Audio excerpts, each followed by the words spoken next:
تصمیم نوسازی شهر کولاب دهها تاجر را به دکان خواهد کرد. این باغ مرکزی است و 10 ساله ها در داخل آن مغازه و طرفخانه های شخصی جایگیر بودند.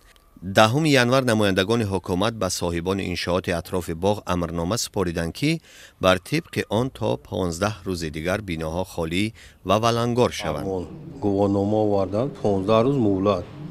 15 روز اینجا را گفت ریش کنین بکنین ببرین. تاجران میگویند حالا فقط از حکومت همین یک امرنامه گرفتند و خلاص. مسئله پرداخت جبران ضرر هنوز مطرح نشده است. خیلی موندیم هم خیلی چی معلوم نمیجا نگاه کسیم که چی مون میگن چی نمیگن. در اطراف باغ فراغتی کولاب تا 10 انشاءات است که طرفخانه و اداره و مرکزهای خدمت رسانی اند. کارگرهای این چایخانه که از سال 1958 مانده است نگرانند بعد ولنگار شدن آن دیگر جای کار پیدا نخواهند کرد. طرفی همین دخترایی که در اینجا کار میکنن هممون بیوایم التماس میکنم خواهش میکنم که همین اصطلاح ما را چپا نکنن مانند ما کار کنیم هم گودکام ما نام بیوام پشاک بیوام بپوشم بخرن.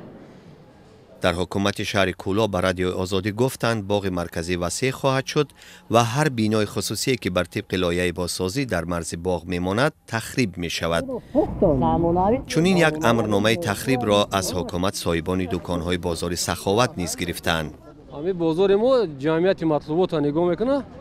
جمعیت خودش بود پیش ایوان یگون نماینده بازار را میگرفتن همراهی هم خاطر مثال فرم گشتن ما را آگاه میکن.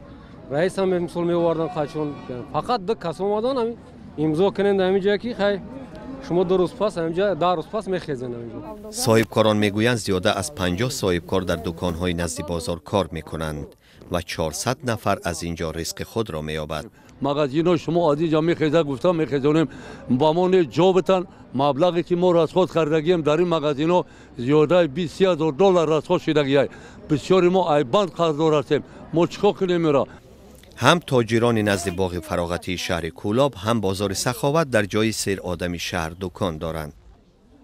از جایهای خود محروم شدن برای بعضی از آنها ختم تجارتشان است که جبران نمی شود.